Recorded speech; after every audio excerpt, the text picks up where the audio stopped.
요즘 가장 이 정치가 또는 학자들이 많이 언급하는 게 4차 산업혁명입니다. 그럼 많이 들으셨죠? 4차 산업혁명 시대에는 일을 열심히 해야 할 뿐만 아니라 스마트하게 해야 됩니다.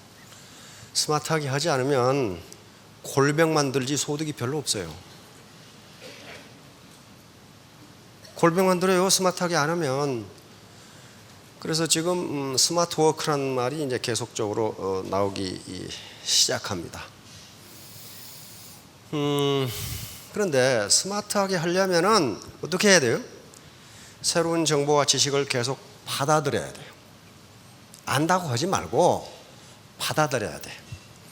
왜 그렇게 해야 되는지는 PPT를 보면서 설명을 드리도록 하겠습니다. 자, 이게 이제 원칙 중심, 이익 중심 사고라는 게 있습니다. 원칙 중심 사고는 이 세상에서 자연계에서 행동을 선택하고 통제하는 것은 자기 자신입니다. 그러나 결과를 통제하는 것은 원칙이에요. 결코 자기의 태도가 결과를 통제할 수 없습니다. 자, 돌을 공중으로 던지는 것은 내 선택이야. 그렇죠? 떨어지는 것은 내 의지로 되지 않습니다. 그건 뭐예요? 만류인력 법칙, 원칙이 거기 작용하는 거예요. 내가 기분 나빠서 바위를 주먹으로 쳤어. 그럼 어떻게 돼? 바위가 아파요? 내 주먹이 아파요? 내 주먹이 아파요. 내 주먹이 아파. 왜 아파요? 그게 뉴턴의 제3법칙 작용과 반작용 법칙 때문에 아픈 거예요. 다시 말하면 내가 누구를 바위를 치면은 바위도 똑같은 힘으로 나를 치는 거예요. 결국 바위는 가만 안 있어요. 다시 말하면 내가 바위를 친다고 하는 것은 내 선택이에요. 그러나 그 결과의 선택은 원칙이 한다. 이게 원칙이에요. 다시 말하면 원칙은 동서고금 어떤 개인을 불문하고 모두 적용된답니다. 이게 원칙이에요. 그러니까 원칙은 변화가 없기 때문에 이 사고를 하면 누구에게나 적용돼. 이익중심 사고는 나에게 이익이 되기 때문에 그렇게 하는 거예요. 이익이 되기 때문에. 그러니까 이익중심 사고를 하면 어떻게 되는 거예요? 행동이 자꾸 바뀌어. 왜? 이익 있는 데가 자꾸 바뀌거든. 자꾸 바뀐단 말이에요. 자, 그러니까 무원칙하게 돼. 무원칙하게 되고 교원영색이 나옵니다. 교원영색이라는 것은 말을 교묘하게 하고 얼굴빛을 교묘하게 해서 상대방을 홀리는 걸 교원영색이라고 그래. 근데 논어에 보면 교원영색 선우인이라고 되어 있습니다. 굉장히 이게 논어 전체를 아우르는 공자사상의 핵심이에요. 그러니까 교묘한 말과 얼굴빛을 알랑거리면서 뒷구멍에서는 자기 이권 챙기는 놈은 사람 같은 놈이 없다 그런 말이에요. 근데 역사적으로 그랬어요. 그랬어. 자, 요 본질적 가치, 도구적 가치인데 이거 가치론입니다. 가치는 그 속성에 따라서 본질적 가치와 도구적 가치로 나누기도 합니다. 본질적 가치란 그 자체가 목적인 가치예요. 그 자체가 존재 가치를 갖는 거예요. 다시 말하면 대표적인 게 진선미. 진선미 이 자체가 가치가 있어요. 그 다음에 효도, 효도, 은혜, 사랑, 감사, 구제, 배려 이런 것들은 그 자체가 가치가 있는 거예요. 그 자체가 이걸 본질적 가치라고 그래. 자, 도구적 가치는 나에게 이익이 되기 때문에 추구하는 가치예요. 나에게 이익이 되기 때문에. 그 뭐예요? 돈, 권력, 직급, 쾌락, 직위 이런 것들이 나에게 이익이 되기 때문에. 그런데 이 도구적 가치는 같은 인간이라도 시간이 지남에 따라서 가치 평가를 달리하고 사람마다 가치 평가가 달라. 예를 들면 돈이다. 지금 굉장히 높이 평가하는데 나중에 인생을 살아보고 보니까 그거 아무것도 아니더라. 이렇게 될 수가 있단 말이야. 그러니까 도구적 가치는 그것이 나에게 이익을 주기 때문에 추구하는 가치지만은 사람마다 가치 평가가 다르고 한 개인이라도 시간이 지남에 따라 가치 평가가 달라지는 게. 그러니까 이익중심 사고를 하는 사람은 요것만 추구한다. 어떻게 그게 나에게 이익이 되느냐? 나에게 이익이 되느냐? 그러니까 자기에게 이익이 된다면 무슨 짓이라도 하는 거란 말이에요. 무슨 짓이라도 한다. 자, 다음 존재 가치와 사용 가치. 또 가치는 그 속에서 존재 가치와 사용 가치가 있습니다. 존재 가치는 있다는 것, 존재하는 자체가 가치 있는 거예요. 그건 사용해서 가치가 있는 게 아니고 존재하는 것 자체가 가치가 있는 거예요. 그게 뭐이? 늙은 부모님. 늙은 부모님 어디다 사용할 거고. 그런데 그분이 존재하는 것 자체가 가치가 있는 거예요. 우리 집안도 보니까 할머니가 살아계실 때는 명절 때 그 자손들이 다 모이더라고. 그런데 돌아가시니까 아무도 안 와. 그분이 존재하는 것 자체가 가정을 화합하게 만들었어. 그렇죠? 그 다음에 국보나 골동품 존재 가치야. 여러분 남대문 들락달락 해보셨어요? 국보 이러거든요. 존재하는 것 자체가 국민에게 인식하지 못하는 사이에 만족을 주는 거예요. 이걸 존재 가치라고 그래요. 존재 가치. 사용 가치는 그걸 사용해서 효용을 얻기 때문에 가치가 있다고 평가하는 거예요. 모든 제품들이 그렇고 돈이 그렇고 다 그래요. 자, 그러면 원칙 중심은 바로 존재 가치에 중점을 두는 겁니다. 자, 적선지가 필요여경. 이건 주역에 있는 말씀인데 이건요 쓸데없는 소리 같은데 오늘날 학자들의 연구에 의하면 이렇게 된다는 게 증명됐다. 이렇게 된다. 적선지가 필요여경이라는 것은 선을 쌓는 집안에는 남는 경사가 있다. 이게 주역에 있는 말씀이에요. 남는 경사가 뭐냐 하는 것은 두 가지로 해석합니다. 하나는 자신이 베푼 선보다 더 큰 보답이 돌아온다는 거예요. 더 큰 보답이 돌아온다. 하나는 선을 베풀면 당대뿐만 아니라 자손대까지 좋다. 그 대꾸로 불선지가 필요여항이라는 말이 주역에 또 나와요. 다시 말하면 불선을 행하는 집은 자기가 행한 불선보다 더 큰 재앙을 받는다. 그런 말이에요. 여기서 선은 본질적 가치를 실현하는 겁니다. 진선미, 은혜, 감사, 배려, 구제, 사랑 이걸 베풀면 그것보다 더 큰 보답을 받는다. 이 원칙이죠. 그 다음에 여기는 도구적 가치의 실현이야. 다시 말하면 내 이익을 위해서는 다른 놈이 피해를 보고 말건 나는 알 바 아니고 어떤 놈이 나에게 은혜를 베풀었는지 그건 내가 감사할 바가 아니고 그렇게 되면 그것이 불선이 되는데 선하지 않는 것이 되는데 그렇게 되면 내가 받는 불이익, 재앙 그리고 자손이 받는 불이익이 더 크다 하는 얘기를 하는데 미국에서 그런 게 증명이 됐어요. 증명이 됐어. 그렇게 된다는 게 증명이 됐어. 의학적으로 증명이 됐어. 예를 들면 내가 이분을 도우면은 내 몸에 이 저항력이 높아져서 생명이 길어져. 정확하게. 그리고 그때 돕는 순간에 치매, 균을 죽이는 성분이 거의 10배 이상 들어요. 그런데 그러리라고 의도적으로 돕는 것은 아무 효과가 없어. 정말 진정한 마음으로 도울 때 생명이 연장되고 내 면역세포가 활성화된다는 게 밝혀진 거야, 의학적으로. 그게 적선지가 필요여경. 자, 다음 자율성입니다. 자율성. 자, 원칙 중심 리더십을 발휘하는 리더는요 그렇게 바쁠 필요가 없어요. 왜? 파트너들이 다 원칙에 따라 움직여. 그렇죠?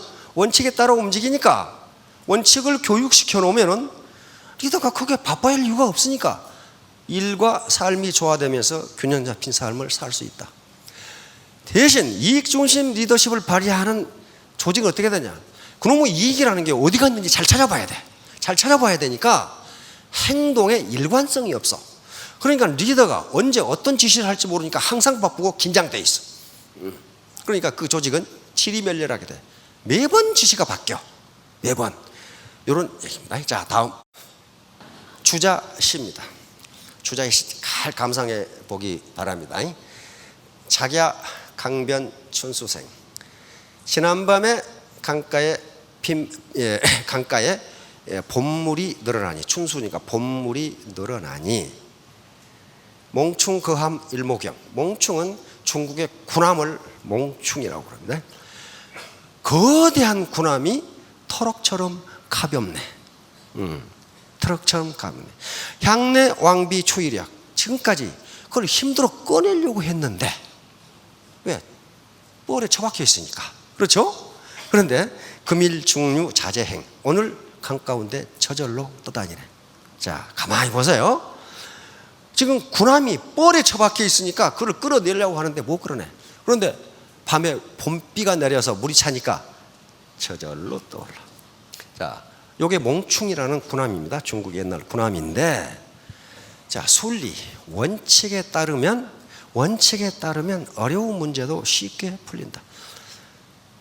물이 차면은 부력이라는 원리가 작용해서 저절로 떠오르는 거야. 그리고 뭐예요? 모든 일은 때가 있는 법이니 억지로 하려고 하지 말라. 본물이 차면 떠오르게 돼 있다, 이게. 다시 말하면 아직 스타마스타 될 시기가 아닌데 억지로 가려고 그러니까 어때요? 그러면 파트너들이 도루래로 줄을 묶어가지고 이놈을 들어 올려야 돼. 뻘에가 처박혀 있는 걸. 엄청나게 무겁죠? 부담이 돼. 근데 계속 들고 있어야 되는데 나중에 팔이 아프고 못 들고 있어. 놔버리면 어떡해? 놔버리면 진흙 속에 더 크게 처박혀버려. 이 얘기를 지금 주장하는 거예요. 순리, 원칙에 따르라는 거예요. 수도선부. 이게 제가 늘 하는 말입니다. 다시 말하면 물이 차오르면 배는 저절로 뜨게 돼 있으니 억지로 띄우려고 하지 마라. 다시 말하면 내 파트너가 늘어나면 나는 직급이 올라가게 돼 있으니 어거지로 올라가려고 하지 마라. 그러다가 뒤탈난다. 여기서 물이라고 하는 것은 자신의 포용력이에요. 포용력. 그리고 자신의 실력이란 말이에요. 이게 쌓이면 나는 올라간다는 거예요. 내가 스타마스터 되려면은 스타마스터가 될 수 있도록 밑에서 밀어 올려야 된다는 거예요. 안 밀어 올리고 억지로 가다 보면 그것은 밧줄 묶어서 사람이 잡고 있는 거예요. 놔버리면 더 깊게 들어가 버려요. 자, 다음. 원칙 중심 리더십. 이건 스티븐 콥이라는 유타주의 그 솔트레이크 시티라는 도시가 있어요. 그게 유타주 주도인데요. 거기에 브리검 영 대학이 있는데 그 대학의 부총장이자 조직관리 교수입니다. 이건 엄청난 학자예요. 그리고 스티븐 콥이 컨설팅 회사의 CEO입니다. 자, 이분은 이 원칙 중심 리더십을 가지고 지금까지 리더십 컨설팅을 40년 동안 한 분이에요. 그런데 가장 효과가 있다는 거예요. 원칙을 지켜나가는 게 가장 효과가 있다. 그래서 원칙 중심 리더는 이런 행동을 하더라 라고 해놓은 게 몇 가지? 8가지. 첫 번째가 뭐예요? 끊임없이 배운다. Continually learning. 두 번째는 서비스 지향적이다. 내 포켓 챙기지 않는다, 그런 말이. 그 다음에 세 번째는 긍정적 에너지.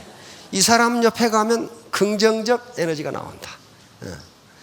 네 번째는 다른 사람을 믿는다.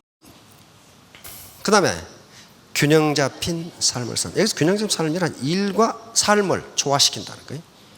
일벌레도 아니고 게으름뱅이도 아니다. 그 다음에 여섯 번째, 인생을 모험으로 여긴다. 그냥 계속적으로 도전한다. 계속적으로. 그 다음에 일곱 번째, 시너지를 창출한다. 시너지라는 것은 전체가 낱개의 합보다 큰 걸 시너지라고 그래. 이분이 힘이 1이고 1이면 두 분이 합하면 2가 나와야 되는데 3이 나온다. 이게 시너지. 그 다음에 여덟 번째, 자기 쇄신을 위해 노력. 날마다 자기를 발전시킨다는 거예요. 자, 그럼 하나하나 신속하게 보도록 하겠습니다. 자, 먼저 왜 끊임없이 배워야 되느냐. 이게 리처드 버크민스터 풀러라는 양반인데 그 세계 천재협회 2대 회장이거든요. 근데 이 양반이 계산해 보니까 지식이 2배가 되는 시간, 인류가 지금까지 만든 지식이 2배가 되는 시간이 1900년까지는 100년이 걸렸는데, 그러니까 이때는 태어나서 배운 것 가지고 평생을 써먹어도 남는다는 거예요. 2차 대전이 끝나면서 25년이 걸렸는데 25년이 걸렸죠. 오늘날에는 13개월 걸리는 걸로 나와 있습니다. 그런데 2030년에 가면은 이것이 3일로 단축된다. 그런데 IBM 계산에 의하면 이것이 12시간으로 단축된다는 거예요. 그러니까 오전에 졸업한 놈은 내일 자고 나면은 옛날 거 배우고 나왔다 그런 말이죠. 이렇게 지식의 빅뱅, 지식의 발전 속도가 큽니다. 그러면 이 지식을 다 배울 거냐 하는 거예요. 못 배워요. 그렇죠? 알 수가 없어. 그래서 경청이라는 게 필요합니다. 자, 다음. 자, 아인슈타인. 20세기 최고 천재입니다. 더 배울수록 내가 무지하다는 것을 깨닫고 또 그렇게 깨달을수록 더 배우고 싶다. 아인슈타인이 이렇게 말했는데 다른 놈은 나는 다 알아. 그럼 어때요? 그 보통 멍청한 놈이 아니고. 뉴턴, 천재 중에 천재죠. 아이삭 뉴턴. 뭐라고 그랬어요? 우리가 아는 것은 하나의 물방울이요, 모르는 것은 바다이다. 뉴턴 같은 천재가 이런 얘기를 했다. 소크라테스, 자신이 무지하다는 걸 아는 것이 진실로 아는 것이다. 자, 유일한 선은 알며 유일한 악은 무지이다. 근데 유식과 무식은요, 지식의 양으로 결정하지 않습니다. 절대로 지식의 양으로 결정하지 않아요. 왜냐하면 이 세상에 지식이 얼마나 많은데 지가 알면 몇 퍼센트 알겠어요? 몰라요. 그런데 뭘 가지고 결정하냐 하면은 내가 모르는 게 많다는 것을 인정하는 걸 지식인이라고 그래. 노자는 좀 과격해. 부지상 부지지병. 아는 것을 모른 채 하는 것은 좋은 일이지만은 모르는 것을 아는 채 하는 것은 병이다 그랬어. 병이다. 그 병이다. 자, 두 번째 서비스 지향적. 서비스 지향적이라는 말은 무슨 말이냐면은 그 일을 하면서 사명감과 책임감, 나는 봉사정신을 가지고 한다는 게 서비스. 원칙 중심의 리더들은 이렇게 하더라는 거예요. 내가 파트너들을 거리고 있는데 이 파트너들을 어떻게 성공시킬고 하는 사명감과 책임의식, 그리고 이들에게 내가 뭘 해줄고 하는 봉사정신을 가지고 있는 게 원칙 중심 리더들을 하는 거예요. 여기에 서양 우화가 있습니다. 서양 우화. 신부와 석공우화인데요. 어느 날 중세의 신부가 길을 가다가 돌을 다듬고 있는 세 명의 석공을 봤습니다. 한 석공에게 물었어요. 당신은 지금 뭘 하고 있어? 그러니까 이 돌 다듬는 이 노동자가 보면 모르겠어. 돌 다듬고 있지 않소. 두 번째 석공에게 당신은 지금 뭐 하고 있어? 그랬더니 이게 목구멍이 포도청이라 이 험한 일을 하고 있어. 세 번째 석공에게 당신은 지금 뭐 하고 있어? 그랬더니 석공이 대답하기를 이렇게 험한 일이지만은 나는 새로운 성전에 놓을 주춧돌을 다듬고 있답니다.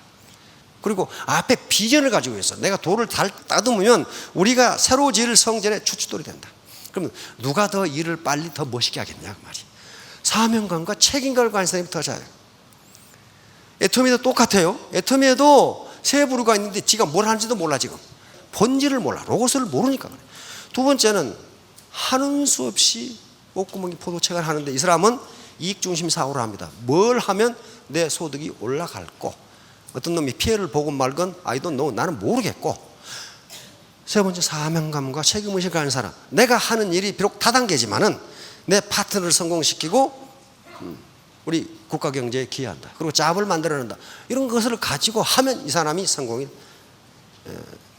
더 아름답게 성공한다는 얘기를 지금 서양 우화가 이야기하는 거예요. 자, 다음. 긍정적 에너지를 발산한다. 여기 보면은 원칙 중심 사고를 하는 리더는 항상 기분이 좋다 이 말이야. 유쾌해. 그리고 일이 잘 되겠지. 왜? 내가 원칙에 따라 하니까 잘 될 거 아니에요. 그런 생각을 가지고 있고, 이익 중심 사고는 항상 표정이 무겁고 바빠. 왜냐하면 이놈의 이익이 어디로 튈지를 몰라. 그러니까 계속 주시를 해야 되고 항상 긴장되어 있다 하는 얘기가 이 책에 들어있어요. 스티븐 코비의 책에 들어있어. 자, 다음. 다른 사람을 믿는다. 사람 믿기 힘듭니다. 그런데 스티븐 코비가 보니까 다른 사람을 믿는 게 그 사람의 현재 상태를 믿는 게 아니더라 그 말이에요. 이 사람을 발전시키면 장래에는 큰 나무가 될 수 있다고 미래 그 잠재력을 믿어준다는 거예요. 잠재. 그럼 어때요? 그 사람은 자기 상관이 자기를 믿어주니까 그 잠재력을 개발한다는 겁니다. 잠재력을 개발한다는 거예요. 이거 우선 많이 본 사람이죠. 임상옥. 야, 이 말은 진짜 명언입니다. 자, 장사란 이익을 남기는 것보다 뭘 남긴다고요? 사람을 남긴다. 이거 굉장히 중요합니다. 어떤 사람은 이익을 남기면서 사람을 쫓아내. 사람을 버려. 사람을 버리면서 자기 이익을 쫓아나가. 나중에 비참하게 됩니다. 그리고 다단계 사업은요, 사람을 남기면 이익이 남게 돼 있어요. 그렇죠? 사람을 남기면 나중에 이익이 남게 돼 있다니까요. 이걸 임상옥은 안 거예요. 조선조 최고 부자입니다. 거상 임상옥인데 자, 거기 보면은 작은 장사는 이윤을 남기게 위해서 하지만 큰 장사는 결국 누구를 남긴다고요? 사람을 남깁니다. 이건요, 제가 지금까지 살면서 경험해 보니까 딱 맞아요. 딱 맞아. 계속 이익을 쫓는 사람은 사람을 버려. 사람을 내버린다고. 왜? 그놈 지금 붙들고 있어봐야 이제 먹을 거 다 먹었고 다른 놈한테 붙어야 더 이익이야. 그럼 그 사람을 버려. 은혜, 감사 그런 걸 전혀 몰라. 배려 전혀 몰라. 그런데 비참해져요. 나중에 비참해져. 직급, 그 다음에 돈은 벌었는데 사람을 남기지 못한 거예요. 반드시 사람을 남겨야 돼요. 사람을 남기면 어떻게 돼요? 큰 돈을 벌게 돼 있어요. 큰 돈을 벌게 돼 있다고. 그러니까 선후를 잘 아시기 바랍니다. 임상옥의 이야기입니다. 다음, 랄프 월도 에머슨, 미국의 오늘날 실용주의 프라그마티즘 철학을 정착시킨 그런 철학자입니다. 사람을 신뢰하라. 그러면 그들은 당신에게 충실할 것이다. 믿으면 나에게 충실해야죠. 사람을 위대한 사람으로 대하라. 그러면 그들은 위대함을 보여줄 것이다. 위대하다고 믿어주면 그 사람이 위대한 일을 한다는 거예요. 그때 계속 구박하면 않는다는 거예요. 이 웨런 베니스라는 사람은 오늘날 리더십의 아버지라고 불리는 사람입니다. 오늘날 리더십이라는 것을 새로운 학문으로 정립한 사람이 워런 베니스라는 사람인데, 상호 신뢰가 없으면 리더십 자체가 모순이다. 스폰서와 파트너 간에 신뢰가 없으면 그건 리더십이 아니다는 거예요. 스폰서를 못 믿어. 왜 못 믿겠어요? 사람이 믿으려면 두 가지가 필요합니다. 하나는 도덕성, 하나는 능력이야. 둘 중에 하나만 없어도 그 사람 못 믿어요. 사람 그 이웃집 할아버지처럼 무골호인 도덕군자인데 능력이 없어. 그럼 그 스폰서를 누가 믿어요? 못 믿잖아요. 그 다음에 능력은 있는데 비도덕적이야. 지 주머니만 챙겨. 그거 못 믿습니다. 그렇죠? 신뢰를 창출하는 요소는 두 가지입니다. 하나는 도덕성이고 하나는 능력이에요. 둘 중에 하나만 없어도 그 사람 못 믿어요. 자, 다음. 아까 잠재력을 믿는다고 그랬죠. 심리학자들, 정신분석학자들의 연구에 의하면 우리의 의식세계는 우리의 능력의 10%밖에 되질 않아요. 이 잠재의식이 90%, 여기에 잠재력이 나오는 거예요. 그런데 이 잠재력은 나도 몰라, 누구도 몰라. 그런데 이게 개발하면 엄청나게 커지는 거예요. 그러니까 원칙중심 리더는 이 사람의 잠재력을 믿는 거지 여기에 조그만 현재력을 믿는 게 아니라는 거예요. 인간은 엄청난 잠재력을 가지고 있다. 균형 잡힌 삶을 산다. 이것은 바로 일과 삶의 조화입니다. 일벌레도 아니고 게으러 터지고 노는 놈도 아니고 일과 삶을 조화시켜 나가면서 자기 인생, 지적이며 건전한 유머 감각을 가지고 있다. 자, 인생을 몸으로 하기, 이것은 새로운 일에 계속 도전하면서 내가 새로운 일에서 어떻게 서비스를 할 것인가를 생각한다는 거예요. 시너지를 활용한다. 시너지를 활용하면 윈윈이야, 시너지. 다시 말하면 일을 스마트하게 상대방의 기분을 상하지 않게 해서 상호 이익이 되도록 협상을 한다는 거예요. 그럼 윈윈일 것 같아요. 시너지가 나오죠.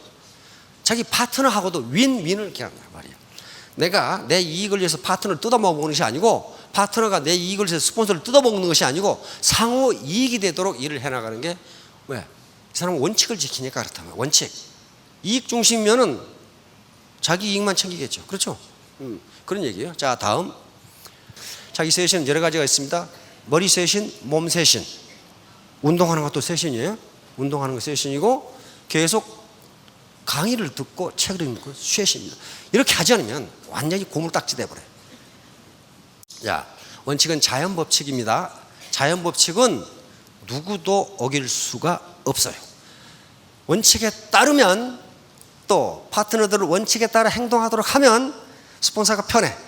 거기에 따라 행동하니까. 그러나 편법을 가르쳐주면 그때그때마다 지시를 해줘야 되니까 엄청나게 바빠. 나중에 결과는 엉망이야. 자, 어떻게 해? Do just now. 하기 싫더라도 그냥 해보세요. 왜냐하면 학자들이 이걸 권장합니다. 오늘날은 취직이 아니라 창직 능력이 중요하다고 합니다. 지금 앞으로 4차 산업이 진행되면서 현재 직업의 80 내지 90%가 없어진다고 하니까 학자들이 말하기를 이제 당신을 고용할 직장은 더 이상 없다. 당신 직장을 당신이 만들어라. 그렇게 학자들의 결론입니다. 두 번째 어떻게 해요? 투게더 함께하라. 함께하라. 그다음에 세 번째 두 아들들이 간절한 마음으로 하라. 이거 아무것도 아닌 것 같은데요, 간절한 마음이 없는 스폰서를 전 많이 봤어요. 되면 좋고 안 되면 그만이고 나는 먹고 살 거 있고. 그런데 어때요? 파트너들은 끼니를 굽는 사람이 있단 말이야. 간절하지가 않아요. 그러면 저도 성공 못하고 파트너도 성공 못합니다. 결론 마지막으로 뭐예요? Do not give up. 절대로 포기하지 말라. 아주 뿌리를 파버려. 애터미가 죽나 내가 죽나 한번 해보자. 이런 깡다구가 없으면 성공 못합니다. 이건요, 애터미는 모든 시스템이 성공하게 돼 있는데 아무나 성공하는 거 아니에요. 누가 성공하느냐? 깡다구 있는 사람만 성공해. 깡다구. 자, 깡다구를 길러가지고 3년 후 5년 후에 모두 스타마스터 로얄 마스터 되시기 바랍니다. 네, 감사합니다.